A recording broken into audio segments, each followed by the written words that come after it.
Halo, selamat malam saudara-saudara.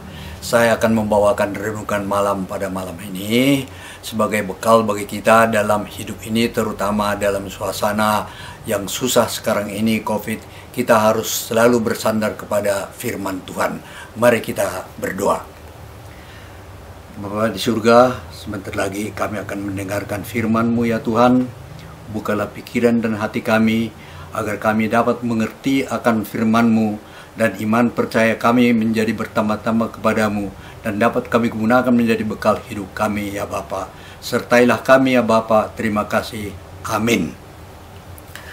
Saudara-saudara sekalian, firman Tuhan yang akan saya bawakan pada malam ini adalah mengenai hukum yang terutama. Diambil dari Matius 22 ayat 34 sampai dengan 39. Ketika orang Farisi mendengar bahwa Yesus telah berbuat orang-orang Saduki itu bungkam, berkumpullah mereka.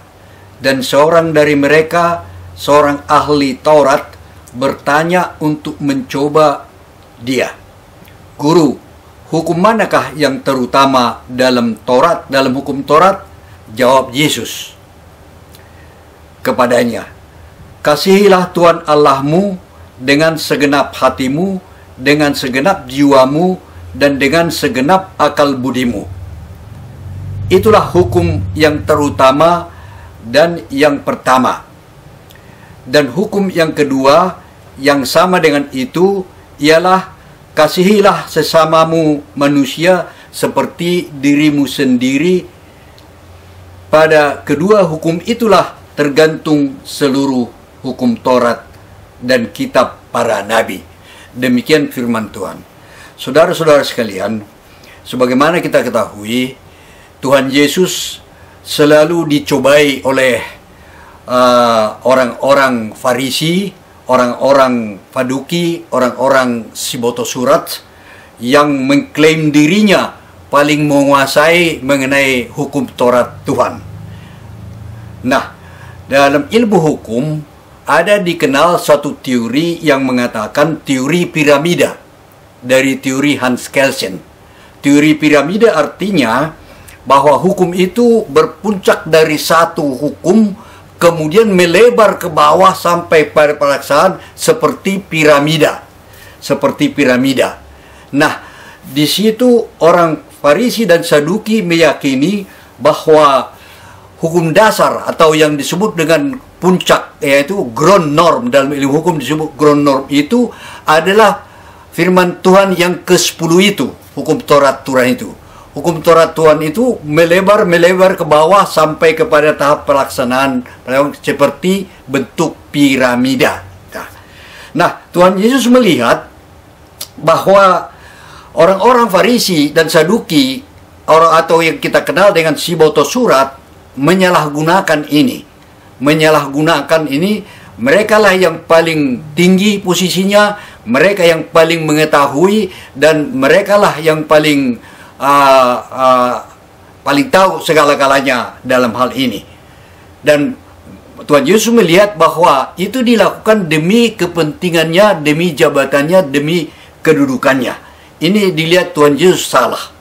Maka Tuhan Yesus datang, ini dikritisi oleh Tuhan Yesus dengan perbuatan-perbuatannya, dengan kasih yang diterapkan. Tapi Tuhan Yesus mengatakan pada waktu sering dia dicobai, dia mengatakan bahwa saya datang bukan untuk merombak hukum Taurat Tuhan, tapi untuk menyempurnakan hukum Taurat Tuhan. Karena Tuhan Yesus melihat sudah disalahgunakan hukum Taurat Tuhan itu. Nah, di sini Tuhan Yesus mengingatkan, memang itu puncak ya. Firman Tuhan yang ke-10 itu merupakan puncak, tapi diingatkan oleh Tuhan Yesus bahwa ada yang lebih tinggi daripada ini, yaitu kasih. Kasih holong berada di atas itu.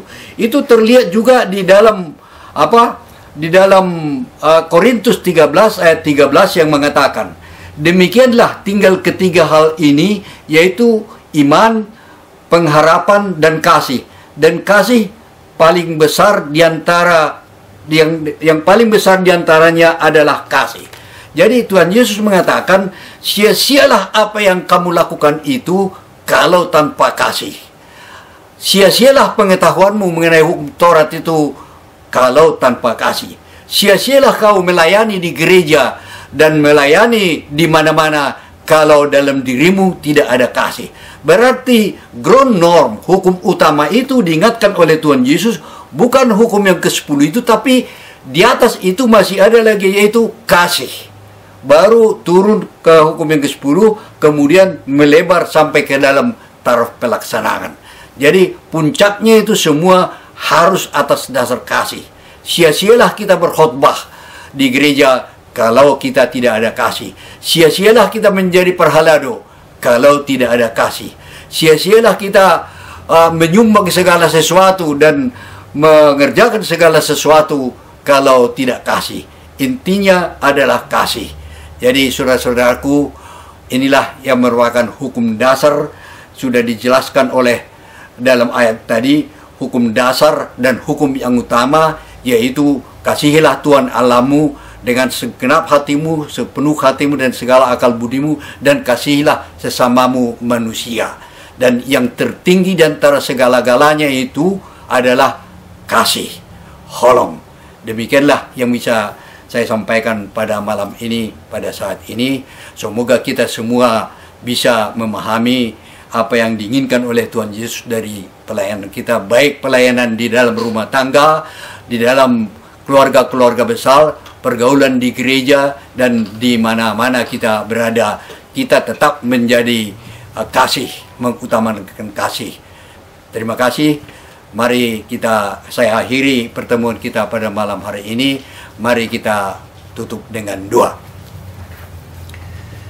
Terima kasih ya Tuhan, kami telah mendengarkan firman-Mu, dan kami sungguh berterima kasih atas firman-Mu.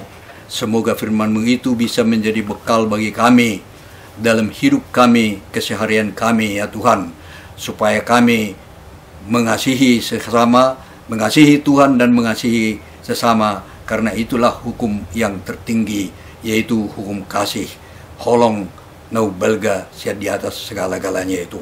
Terpujilah nama-Mu Tuhan, semoga firman-Mu menjadi besar, dan kami, pengetahuan kami akan firman-Mu menjadi bertambah-tambah.